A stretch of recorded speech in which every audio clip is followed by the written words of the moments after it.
There you Man, go. good to Yeah. see you, man. Good How's it to going? see you. It's going great, man. How's your son, man?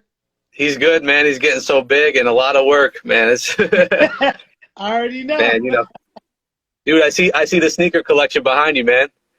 You You know see what? you see my you see my sneaker boxes behind me too.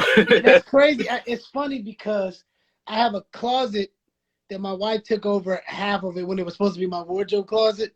So Yeah. this is like my overflow. So people all ask me, is that your Oh studio wow. or your closet? I'm like, this is my studio, but I didn't have Damn. a lot of shoes growing up, and I used to get like hand-me-downs, but my brother's like 4 years older than me, so he was, man, I used to be, they were over by the time I got them. It wasn't even nostalgic, right?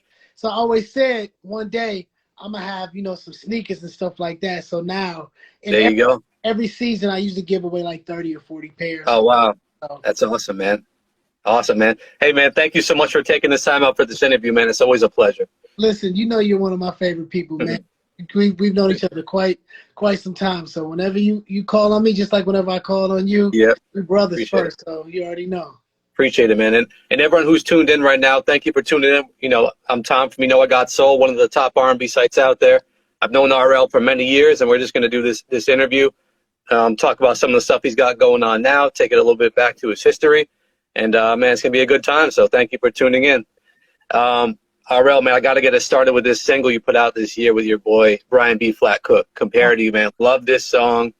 One of our favorites this year by far. Man, tell us about that song you put out. Well, that's his record. He's my production partner. Pretty much everything that I do now is with him. We're doing the Naughty Next album, and I've even connected him and Kay to where I think the first single me and B Flat did. But B Flat is not only is he a producer, engineer, but he's an artist. He's everything. So he's one of the most talented people I ever met, and he's let me write a few records for him. I don't think he realized how dope he was. So I was like, listen, you're doper than you even realize. Let me push you vocally. And he let me do it, and the record came out amazing. It's one of my favorite records. Besides I Can Change Your Life by Lloyd, this is my favorite record that I've written. Wow. I was going to ask you what was your favorite song you've written, but I didn't realize it was the Lloyd song. That's interesting. Wow.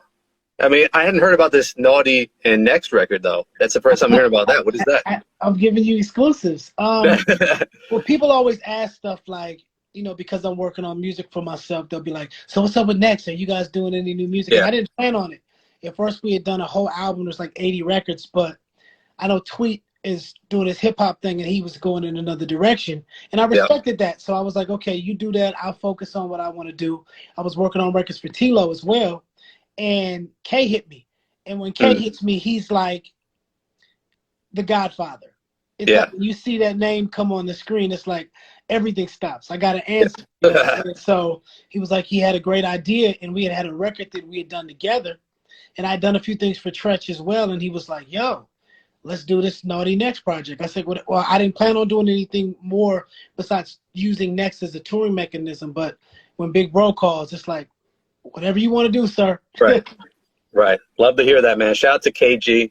Real good people. I stay in touch with him as well and support him. So that's dope. Looking forward to hearing some of that. Man, I appreciate it, man. Nori dropped his joint today. Noriega. Oh, really? I didn't hear that. I'm on there. Oh, too. really? I hadn't heard about that. I'll have to check that out, too. That's dope. That's dope. I try to sneak in. You know me. I'll sneak in here and there. Yeah. I stay in the background, though. Yeah. Let me ask you this, RL, because, anyone who follows you on Instagram knows, you have a beautiful family, daughter, wife, and, they're your world. And sometimes fans don't realize, artists have families, and that's a big part of their life, too. So how is the balance like? Because sometimes fans expect artists to always be on, and you got to balance all that. How do you do that? Well, me, I stay out of the way because I'm not as concerned with the privacy aspect because, in all honesty, I just turned 43 last week, and I'm having to retrain myself and everything that I was brought up being taught. My mom taught me they'll see it when they see it. You got it. Don't nobody need to know your business, right? Right. Well, social media is the place for the flex. You gotta see my car. It's really, you're supposed to brag. Yeah. So I was raised to people will see what you got going on. No need to talk about it. Well, online, the way it is now with the generation, with this social media generation, is everything you're doing is old news if you don't let it be known that day. And Right, right. as far as family, I'm mostly posting some funny meme, Yeah. picture of my daughter or her doing something, something from a performance that a fan posted and I Hmm. repost. I'm scared of being online, to be honest, Yeah. because I'll look at other people's comments on another artist's post, like Usher. I've worked with Usher before. I've written for Usher. I think he's a great artist. It used to be where if you were accused of something, I got your back. They'd have to. I have to see that Yeah. it really happened. But now somebody can say something if you got a disease, and now under all your posts, somebody's looking to say something negative Oh because they man. really want a response, and it's Yeah. sad, but that's where we are now. And I'm Yeah. scared of that because I remember when my daughter was born. I think we talked about it. Somebody basically put a whole post up with a picture of me and her as a newborn, still in the Mm. hospital, saying it was a trick baby. I need to take the baby back to the hospital. It wasn't Mm. mine. Go to Maury. And Oh. it hurt me because it's, with me, I've been in the game 20 something years now, right? And every time that I feel bad about something that somebody says, I look at my life. And I Hmm. might not be number one on the charts right now, but I'm literally making a living, a great living off of something I did 20. Right. So people can say whatever about me. But when you start talking about an innocent little girl or my lady or something like that, it's another level. So for me, I rarely even post my lady. You know what I'm saying? Right. Right. And it's because I understand that if I post you when we happy, then I have to post you when we arguing. You'll never know what's going on over here because Yeah. I keep it that close. Yeah. Yeah. Jeez, man, it's tough out here. And it's like what we were talking about in text. In this culture that there's so much hate. And especially if you're not on top of the charts, it's like people just look to try to bring you down. Like you would even believe, like an R&B site like ours, we're just trying to support artists. We get hated on. I'm like, really? Like, why? But for you, I've seen it. I've seen it live. I've seen you, interact with some of the haters, and it's like, why do these fans think that if you're not on mainstream radio with the biggest hit out, you fell off or you're whacked out? Like, I don't get it. Yeah, no. Somebody was. It's funny because a young lady, she seemed like a really nice young lady, had commented under a post of you showing love, Hmm. and I don't view classic. I think you said classic album. I don't view it like everybody else does because Right. Vanilla Ice sold 10 million albums. I don't hear his music on the radio. Yeah. That's just Yeah. what it is. I know that out of all my peers, and people might get sick of it, but you hear me on the radio more than a lot of them. And Hmm. that's success to me. Longevity is success. That means my son and my daughter will be able to eat off of what I'm doing when I'm long gone. It's Right. not about where, saying, oh, this number one, because a lot of times over time, a lot of these classic records that you jam into at the skating rink or barbecue, Hmm. they weren't number ones. But over time, they just grew and became a part of the fabric of culture. And that's all I want to be. I'm Right. proud of. Do I wish I was more successful? Come on, hell yeah. Who doesn't? Yeah. I want Yeah. more. Yeah. But am I proud of the legacy I've left? Of course I am. Anytime I hear somebody say wifey, or I see somebody with a shirt on saying wifey or something like that, or for me, Curtis Blow. People don't even notice. You probably know because you're a music connoisseur. Too Close is Christmas rap. It's Yeah. straight up. It's the Yeah. Christmas rap Curtis Blow record. Right. It's ours now, but it really that kind of growth in Curtis is a legend. But he didn't sell a lot of records. Does that take away from the fact or from his impact on culture? Not at Right. all. People are trying to find reasons online to tell you why you're not as good as somebody else Yeah. might say you are. And the sad thing is, and I'll leave it at this on this subject, I feel like social media is the place you go to talk down on people that might be doing better than you. Hmm. So Yeah. what I usually do is I wish people well because I want to see people do better than I did because that's what the Right. next generation is supposed to do. But it gets to me sometimes where I'm like, damn, like I'm just trying to live my life, sing my daughter to sleep, and Right. have my little white picket fence and just be chilling. But man, Yeah. Let's turn to more positive, man. I love to celebrate the fact that that next debut album, when people talk about the comparisons of all the 90s groups, people don't always mention Next as one of the top groups, but I love to tell people, listen, Next had the biggest pop hits out of all the R&B groups in the 90s. I mean, you realize that, right? well, my favorite group was 112 as far as out of all our groups. They had a record that nobody even knew about. I think it was called "Make Love" on the Money Train soundtrack. It's one of my favorite songs ever. Mm, Um, we didn't have a Puff or Jermaine, yeah, and Casey's amazing, but he was in the background. It wasn't like he was right. he's really quiet. His demeanor is different. So we didn't have, I don't want to say a crutch, but we didn't have those extra advantages of saying, oh, we're going to go put this rapper on this record. And that's not against our counterparts. That was Right. beautiful. We were jealous of that. But it just made us have to work that much harder. And it doesn't make me feel a certain way because I hate to say it, but in our community, because listen, you're invited to the barbecue. So I'm saying our community, we're quick to throw things away. In the pop community, if you didn't kill a dog, rape a girl, Yeah, they'll love you forever and you can eat forever. We have the Ciroc mentality where that's why Ciroc has to keep coming out with flavors. Our attention span is like, okay, that yeah, was cool. That was yesterday. What's tomorrow? What you doing tomorrow? yeah, Where that's why Cher and Neil Diamond and these artists can do Vegas and make millions of dollars, but the OJs and people like that are still on the Chitlin circuit. It's not right. But I think that over time, hopefully it'll change because I seen with Whitney, people were laughing about the crack, right? But then they were at her funeral crying like crazy, yeah, talking about how yeah, great she yeah, was. She was great even during the crack situation. You know yeah. what I'm saying? You you can't wait till somebody's gone to tell them how much you Yep, appreciate. And 100%. for me, I remember when Jagged Edge's first album, I stole it out of a limo before it came out. B. Cox's cousin was our limo driver, and I didn't know. Wow, I heard this wow. CD. I'm like, these guys sound like the Gap Band on steroids. I need this CD. So Right. I'm a fan of all the groups. The problem is, I think that a lot of people don't understand that you can like one better Yeah, without trying to yep. discredit another. But yeah, I know. Believe me, because I was the writer. So Hmm. ASCAP and all these. Yeah, April is my birthday month, but it's a great month for me. So I know yep. how much the music gets played, but I also know that none of that matters. You look around my house, the only place you'll see awards is in my studio, and I don't even want them in here. I don't live Yeah, off of what I did yesterday. What I do, like financially per se, yeah, but people ask me about these versus battles and all that, and my answer is, if we're playing new music, I'm in.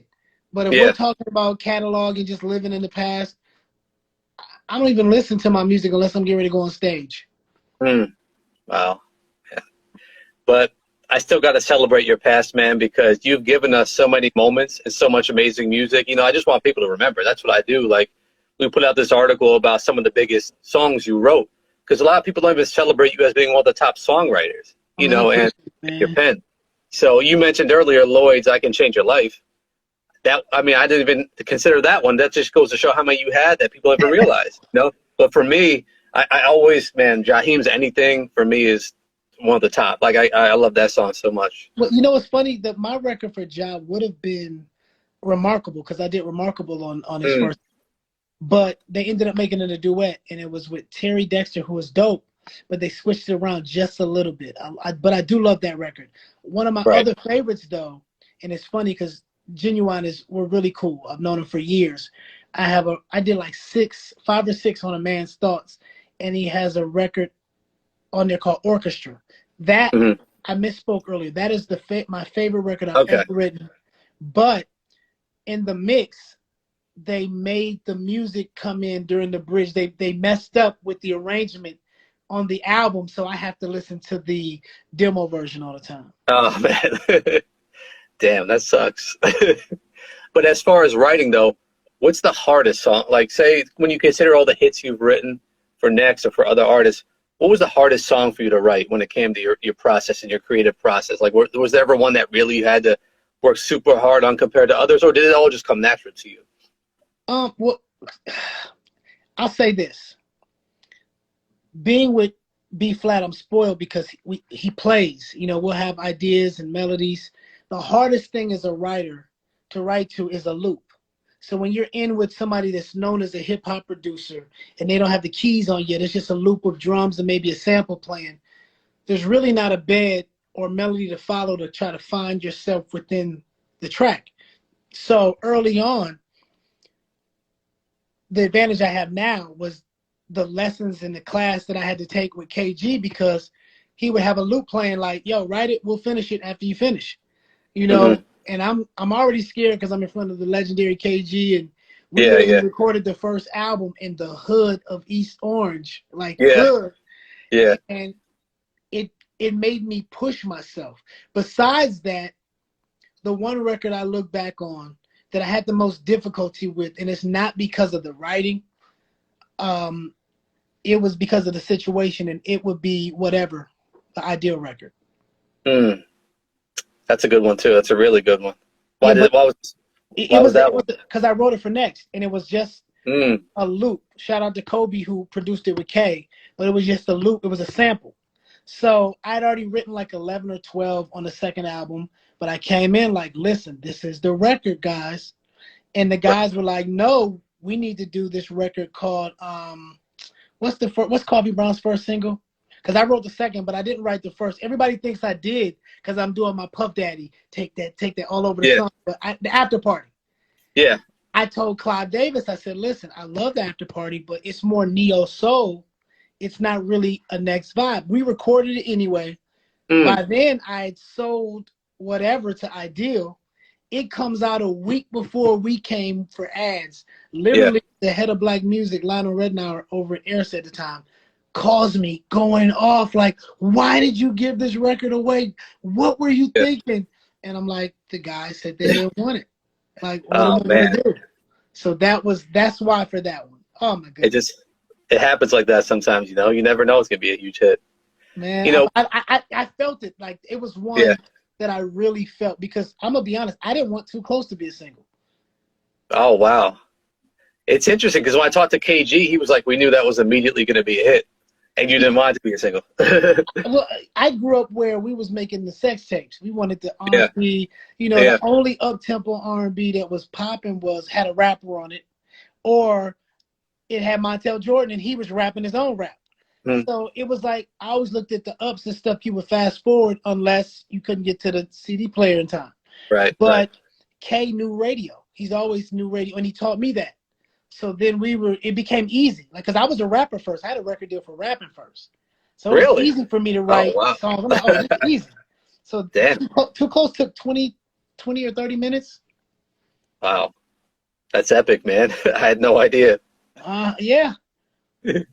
You know, we're talking about KG a lot on here. I often think about Devine Mill, you know, the label he created, and people always celebrate Devontae's basement click that he had. I often look at Devine Mill as another version of the basement. You had Next, Coffee Brown, Jaheim, Janae. It was like so much talent coming out of there. What do you remember most about being part of that?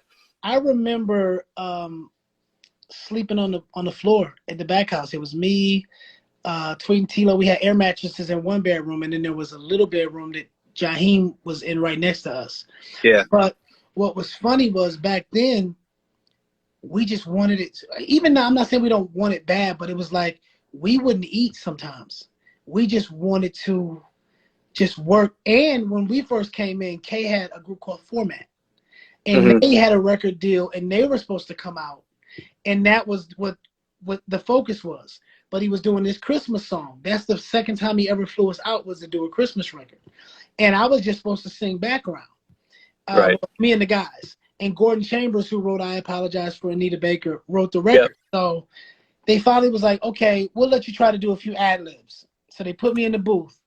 When I tell you, Tom, I let loose to the point where they restructured the song, gave us a verse, Yeah. and Next was coming out. Oh We're man, working on the album. So it that's was epic. God just shined on us, but we were really like the last on the totem pole, the new guys. Like, okay, you guys are wait your turn. Hmm. Three guys came from Minneapolis, like, nope, let's go. Yeah. Oh man, that's amazing. Let me ask you. So, we were talking about the next debut a little bit, and the whole debate if it's a classic or not. We certainly consider it a classic. I love that album, but Thank you. I want to ask you, what is your favorite non-single on that album? A song that was on the album that you felt like could have been a huge hit if it had come On the out. first album, that's Yeah. easy. That's why I didn't look at any other records as singles after Butter Love. It was supposed to be Stop, Drop, and Roll. I actually wrote that for Usher, Really?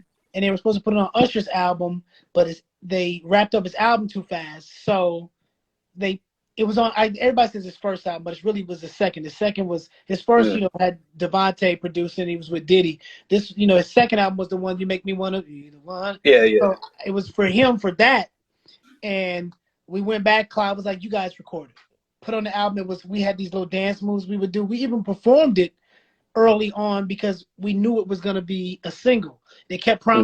promising, then they promised it would be third, and they said, no, we need to go with a more pop feel type adult Yeah. contemporary record. So we went with I Still Love You, but it's easy. It's Stop, Drop, and Roll. Mm. I mean, I have my personal favorites if you want to hear. I would have gone. I mean, I like Cozy a lot, and I like Represent Me a lot. I don't know if those would have been like radio hits, but for me, just in Exactly. my personal, I always gravitate towards those two. Cozy, I love Cozy. I like the interlude to Cozy. The funny thing is, the way I wrote Cozy was, I get to New Jersey. We had never been out there, and everybody's talking about Moet. So that's why I was like, ready, set for the Yeah, Moet. Man, I didn't know about no. We was drinking yeah, Valatory, which is like $7 a bottle at the grocery store. Never had Moet before, but at right. that time. So Cozy was one of my favorites. And I was taking different things I was learning from the East Coast. Lord have mercy. All that Yeah, was straight Jamaica, like Jamaican yeah, East Coast. I was really stealing the culture. I was a culture vulture back then. right. So Oh man, Cozy was one of my favorites too, but the interlude to Cozy, that my let's go back to my yep, place. Oh my goodness. epic, epic. Let me ask you about the second album. I always remember, what was the single selection like for that album? Obviously, Wifey was a huge hit. I don't remember how well Beauty Queen performed on the charts, but was there any others you had in mind, just out of curiosity? Yeah,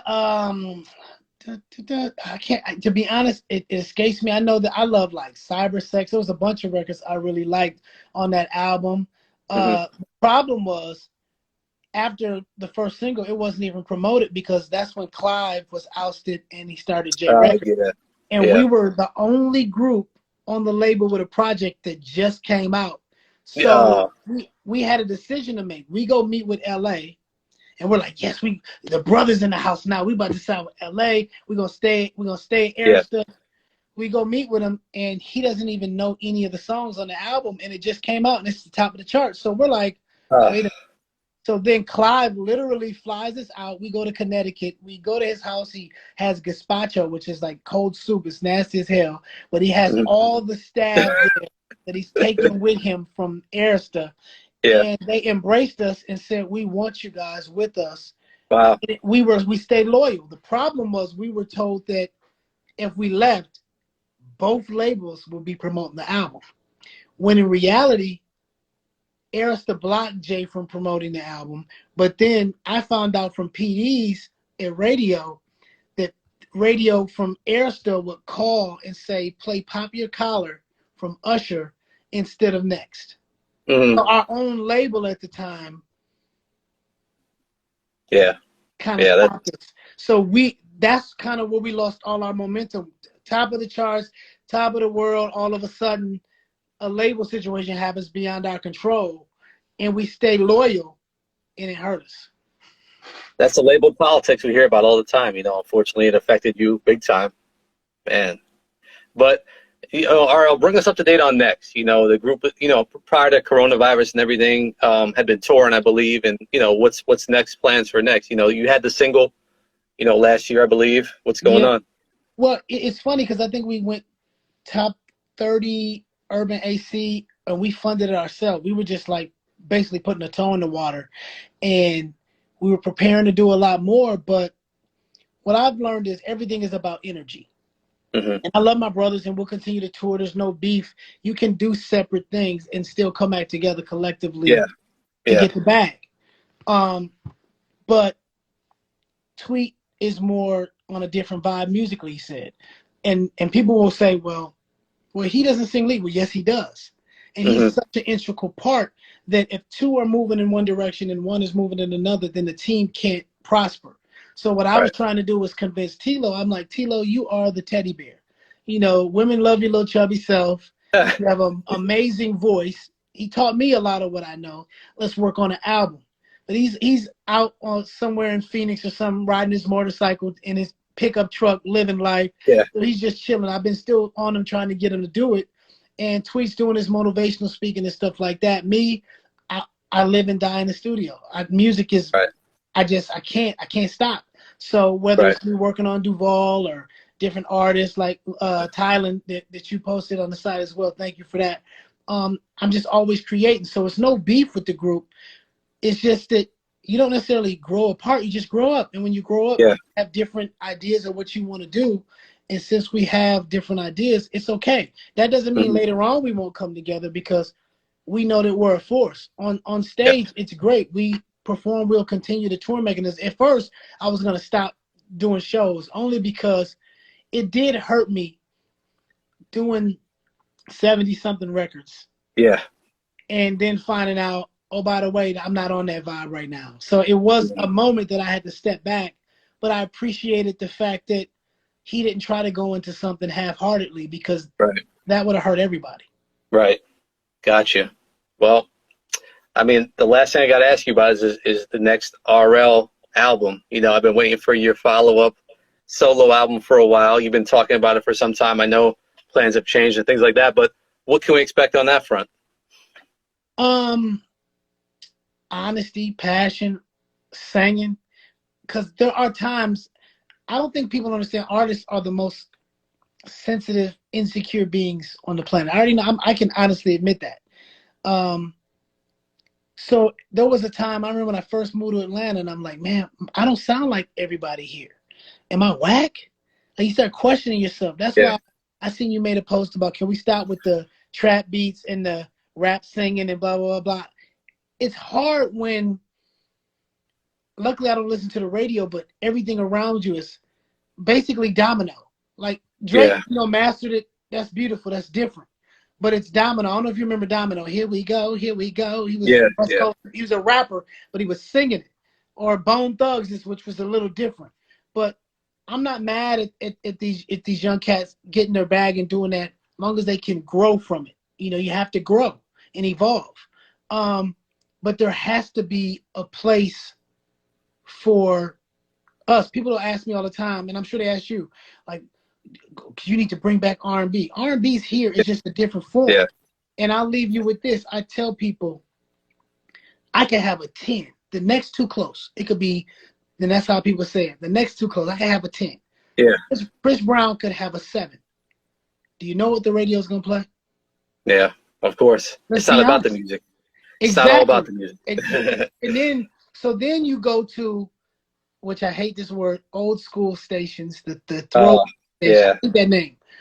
And there's a fine line between sounding dated and sounding like you're trying to be young. I understand that. But the only new music, besides Tank, who's the master of it, the only new music you're going to hear is going to sound older. Yeah. Yeah. So there's not a place for the Jaggeds, 112s, next to bring new music, and then people to go put it online. I mean, on Mhm. live right now we have 40 people, and there might be people that'll watch this later, but we need hundreds of thousands of people Exactly. I know. attention. You know what I'm saying? So for me to like, I hear all this music you playing your live. When are you dropping it? To be honest, some of this music might never come out, but I can come in here and play it and be happy Yeah. and proud because I'm doing what I love and I can listen to it. So I want music to come out, but if it's not with the machine or the proper Right. push. How many times have you seen one of your favorite artists from, I hate the word back in the day, but back in the day, they put out a new project Oh, and the video looks like they shot it on an iPhone 4S And Oh, and what are you doing? And they're just putting out new music to say they yeah, put out new music. I don't want to be that guy. I'd rather yeah, just be walking around, step back here, and come home, tuck my daughter in, get up, go to the gym, and do it all over again the next weekend. Because music deserves more than that. Our artistry deserves more than that. It has to have a certain look, a certain sound. There's a certain quality that artists from my time had that they should always have. And I understand always trying to put new product out. We got to put something new out. Then you go yeah, to the show and you want to perform it, and it's crickets because yeah, it's played on the radio because there's nowhere for it to be played. yeah. Well, let me just say this, man. RL, it sounds like you're in a great space. You understand the game and way things work. You know, I have to ask about the new music because there is a No, I'm certain a, segment of people who I'm want to a know. sneaky some. I'm a sneaky some. You already know Yeah, how we do it. yeah, I'll send you some stuff like check this out. So yeah, I'm yeah, excited. And again, this isn't a sob story. That's not what I'm saying. I just want people to understand the predicament that a lot of your favorite artists are in right now, yeah, where they yeah. want new music, but they don't have a machine probably, and there's nowhere for them to get the music off. So when you go to these concerts and your favorite artist is doing all your favorite joints, and all of a sudden, yeah, we want to do this new one off the new album, and you're sitting there like, Yeah, believe me, we feel yeah, that. yeah. It's a tough time right now, man. I know it. I know it. But hey, man, we're just about out of time. I just want to add one more thing before we get out of here. I just, for everyone listening now live and whoever's going to listen to this later, I just want to let you know about RL. I've known this guy for over 10 years since I started. You know, I got soul. And the thing you really need to know about RL, he was the first one of the first to really embrace me and the site. And he's always been super humble, always checked on me over the years. I've always respected him so much for that. And that really speaks to his character. So I would always go the extra mile to support him. And, you know, all artists aren't like that. So please, everyone, support RL. He deserves our support. And, man, just so much respect. Man, I appreciate it. I know that you're about to do Brian, you know what I'm saying? And I've known him for quite some time.